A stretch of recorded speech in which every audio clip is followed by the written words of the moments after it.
Bonjour à toutes et à tous, je suis ravie de vous retrouver aujourd'hui pour une nouvelle vidéo. Là je vous porte à bout de bras et je vais vous expliquer un peu ce que je compte faire avec cette vidéo.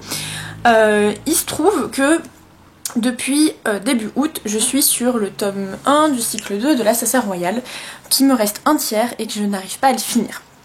Et j'arrivais pas trop à comprendre pourquoi. Oui, je suis fatiguée le soir, j'avance pas, etc. Mais en général, quand un livre me plaît, peu importe si je suis fatiguée le soir ou pas, je l'avance. Et là, j'ai du mal à avancer alors qu'il me plaît quand même. Et je comprenais pas pourquoi j'arrivais pas à le lire. Alors j'ai réfléchi, etc. Je me suis dit, qu'est-ce qui fait que ça bloque? Et j'en suis venue à la conclusion que j'avais besoin d'un univers qui n'était pas de la fantasy. Parce qu'en ce moment je joue beaucoup à World of Warcraft, qui est un univers très fantasy, et en fait la dernière fois que ça m'a fait ça, c'est quand je regardais Game of Thrones et que je lisais, je crois que c'était l'Assassin Royal ou Brandon Sanderson, je sais plus, en même temps, et que deux univers de fantasy pour moi, que ce soit en série ou en film et un livre, ça fait un peu beaucoup. Et du coup je me suis dit que ça pouvait être bien de faire une pause et d'alterner et de voir et de lire autre chose. Là on est le 21 octobre, il reste 10 jours avant Halloween. Je participe à pas de challenge pour Halloween parce que je lis pas assez, j'ai pas le temps, enfin j'ai le temps mais je lis pas assez pour. J'ai par contre concocté une petite série de livres que je pourrais lire pour ces 10 prochains jours, et du coup le but de cette vidéo, c'est de vous faire un petit vlog sur ces 10 prochains jours. Rassurez-vous, je ne vais pas vous faire un vlog sur vraiment 10 jours. La vidéo serait beaucoup trop longue, mais je me dis que ça peut être bien de faire une première partie de vlog où je choisis un peu les livres, une deuxième partie où je les lis, une troisième partie où j'en parle, enfin, et voir ce qu'il advient de tout ça. Aujourd'hui, on est lundi 21 octobre, il est 10h43 pour être très exact, et je voulais vous présenter un peu les livres que j'avais autour de moi. Il y a 1, 2, 3 livres illustrés, des romans. Je suis pas sûre vraiment de me plonger dans un roman, même si c'est ce qu'il me faudrait, je pense, mais voilà, je pense plutôt commencer la journée avec des livres illustrés, histoire de me remettre un peu dans le roue du truc, voilà, dans la machine. Et je suis accompagnée de Pixel pour cette vidéo, elle a décidé de se poser sur mes livres. Salut toi! Alors, au niveau des livres que j'aimerais lire, je vais essayer de prendre un peu plus de hauteur, ce sera plus simple. C'est un bazar, hein, mais voilà, je me dis que ce sera plus simple pour vous les présenter.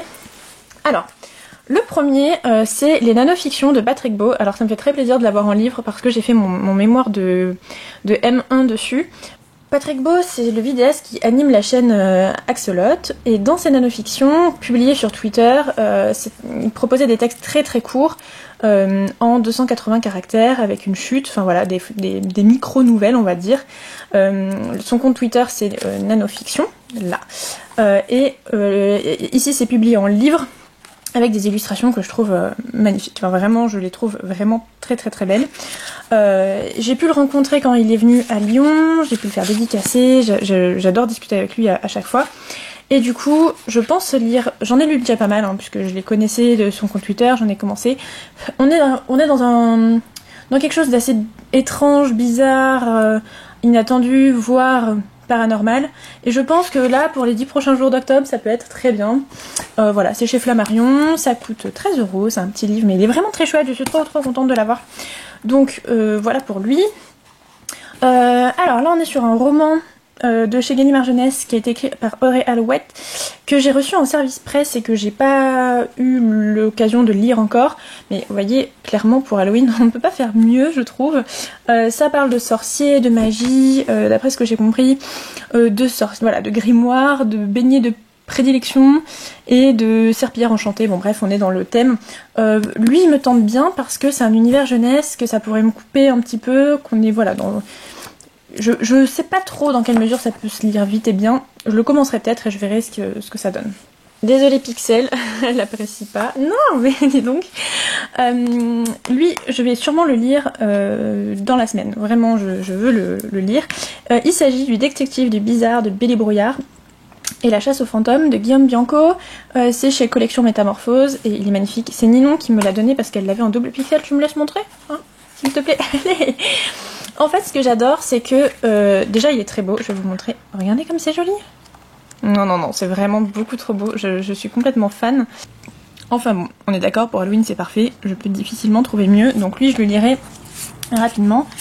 Le premier livre que je vais commencer, ça sera très certainement Hilda et le chien noir. D'ailleurs, Hilda, commencez direct là maintenant. C'est vraiment la meilleure série animée pour octobre-novembre. C'est à la fois doux, touchant, mignon, étrange, bizarre.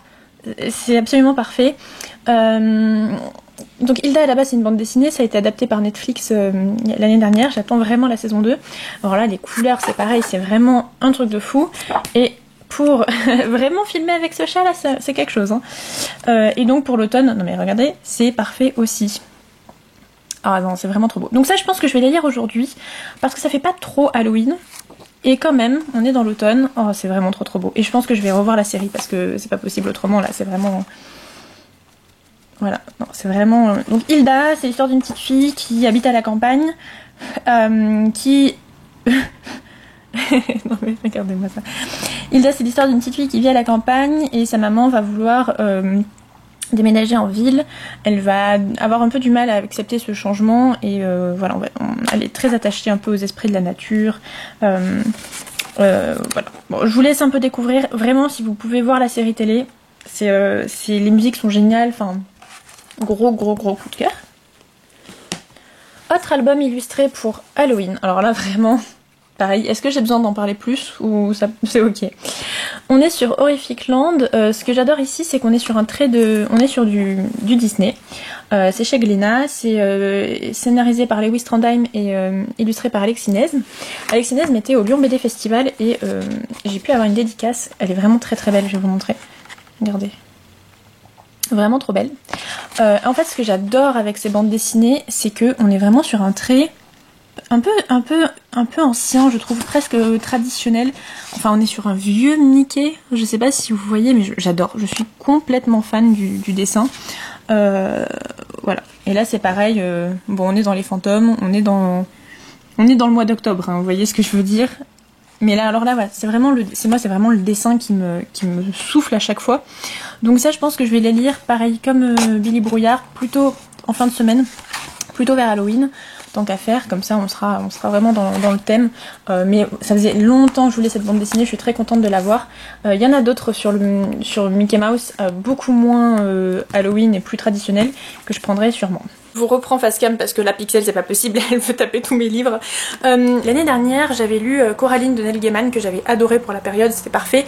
Et là je pense aller m'acheter L'étrange vie de Nobody Owens. Parce que c'est un roman très court qui se passe, c'est l'histoire d'un petit garçon qui est élevé dans un cimetière, qui est élevé par les fantômes du cimetière il me semble, et je pense que ce sera parfait pour la saison, donc pareil lui je vais aller me le procurer. Et aujourd'hui je vous tiens au courant de toute façon, mais je vais lire Hilda. Voilà, et ça sera déjà parfait pour me remettre un petit peu dans la lecture ces 10 prochains jours. Voilà. Bon alors on est le lendemain, on est quand? On est mercredi. Non, mardi. Mardi, il est 10h moins 5. Et là, c'est petit déjeuner. Et j'avance toujours Hilda.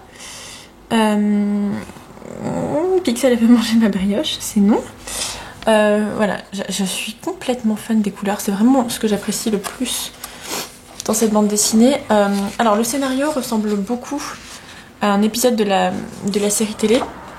C'est très agréable à suivre du coup parce que j'ai l'impression de revoir la série. Maintenant, si je l'avais vue et lue à la suite, ça aurait été peut-être un peu répétitif. Mais en fait, je pense que ce sont les nouveaux albums. En fait, j'arrive pas trop à me rendre compte quand est-ce qu'il est sorti par rapport à la série. Mais en tout cas, je vous conseille vraiment. Et en fait, j'ai l'impression d'entendre des voix de la série quand je le lis. Du coup, je vous conseille vraiment les deux. Hein. Hilda sur Netflix, c'est vraiment une série à regarder parce que c'est génial. Et la série et le livre est très bien. Voilà. Et ce que j'aime beaucoup, alors ce que j'apprécie le plus, c'est qu'en fait ça parle beaucoup pas de paranormal, mais d'éléments un peu fantastiques, d'esprit de la forêt, d'esprit de la nature, ce genre de choses. Et que les parents l'acceptent. C'est-à-dire que c'est pas juste un délire des enfants ou quoi que ce soit, c'est intégré dans le quotidien et ça rend le truc, ça donne énormément de charme à l'histoire et à l'univers. Voilà, c'était ce que je voulais vous dire. Je vais la finir tranquillement avec ce chat, si j'y arrive, et puis je vais voir avec quoi je continue. J'ai l'impression d'être floue. Non, c'est bon. Hello tout le monde, alors je vous retrouve Facecam du coup, maintenant que j'ai petit déjeuner et terminé Hilda. C'était trop bien, j'ai adoré la fin et en fait vu que j'ai vu la série l'année dernière, il s'est passé un peu de temps et j'avais oublié des choses et tout, donc voilà. trop chouette. Enfin, Hilda, c'est vraiment le gros coup de cœur. Et au final, je me suis pris L'étrange vie de Nobody Owens sur ma liseuse. J'avais un peu la flemme, je vous avoue, de sortir me l'acheter. Je pense que s'il me plaît, je le prendrai en papier de toute façon parce que j'ai Coraline en papier et je trouve que L'étrange vie de Nobody Owens est vraiment très belle aussi. C'est une édition de chez J'ai lu, je crois, qui est violette ou bleu foncé, enfin... Je la trouve trop belle. Et donc là je vais le commencer en livre numérique parce que j'ai pas spécialement envie d'enchaîner tout de suite sur une autre bande dessinée.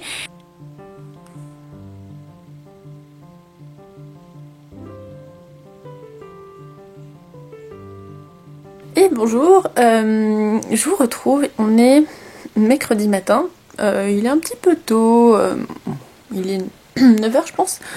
Je suis encore au petit déjeuner avec une énorme tasse de thé chaud. J'ai commencé du coup hier soir L'étrange vie de Nobody Owens de Neil Gaiman sur ma liseuse et j'ai vraiment bien fait, je suis trop contente parce que c'est trop bien et c'est vraiment parfait pour cette fin d'octobre. L'année dernière j'avais lu Coraline de Neil Gaiman, exactement à la même période, et c'était trop chouette. C'était un roman qui était assez court, il faisait 180 pages, qui racontait l'histoire d'une petite fille qui était dans une espèce de maison avec un univers un peu parallèle qui était ultra creepy et malaisant. Enfin, c'était vraiment très étrange comme univers, mais c'était parfait pour Halloween. Là, on est sur un thème vraiment différent. On est sur l'histoire de... Ça se passe à Londres, je dirais à l'époque de Jack l'Éventreur, du coup. Donc ça se passe à Londres, dans une grande maison. Ça commence, Jack l'Éventreur vient d'assassiner toute une famille. Il va pour assassiner le petit dernier, donc le nourrisson, un petit bébé d'un an et demi. Sauf que quand il arrive devant son berceau, le bébé n'est plus là. Et le bébé a décidé de sortir de la maison, qu'il s'ennuyait, etc. Donc il s'en va. Et en fait, donc sa famille est assassinée. Et le bambin se retrouve dans le cimetière en face, et les fantômes, on va dire, du cimetière recueillent le bébé. Et voilà, en gros l'histoire c'est ça, c'est l'histoire d'un petit garçon qui est élevé par un cimetière, par les habitants d'un cimetière, donc ces fantômes, etc. Et alors, ce que j'aime bien, il y a plusieurs choses que j'aime bien. J'aime énormément le ton et l'écriture de Neil Gaiman.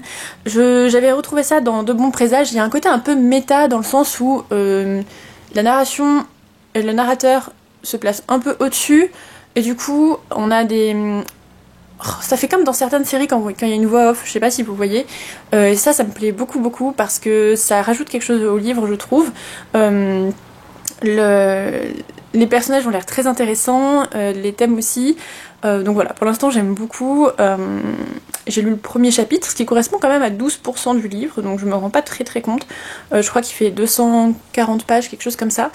Mais j'avance bien, je vais essayer de lire un chapitre par jour et de me remettre un peu à la lecture, un voire deux, parce qu'en général j'aime bien lire le matin aussi. Mais ça me plaît beaucoup. Au niveau de ce vlog et de la suite pour le reste, je pense que je vais arrêter celui-ci ici parce qu'il y a quand même pas mal de matière à monter maintenant. Je vais le monter aujourd'hui et le publier ce soir, et je vous fais la suite de toute façon de ma journée en continu. Parce que là ce matin j'ai un entretien et ensuite c'est quartier libre, on va dire. Donc voilà, là on est mercredi, je sais jamais quel jour on est. Donc on est mercredi. Voilà, je vais arrêter ce vlog là. J'espère que cette première partie vous aura plu, sachant que après il y a jeudi, vendredi et le week-end, donc voilà, je vais voir ce que je vous vlog. Mais ça me fait très plaisir de reprendre la vidéo, et ce format me plaît parce qu'il est beaucoup plus chill et j'ai pas besoin d'avoir lu des livres puisque je suis en train de les lire. Je vous ferai un bilan complet après, mais voilà. Donc voilà, je vous laisse là. Je vous dis à la prochaine pour une prochaine vidéo d'ici quelques jours. Je pense que ça devrait pas trop tarder du coup. Je vous fais des bisous et je vous dis à la prochaine. Salut!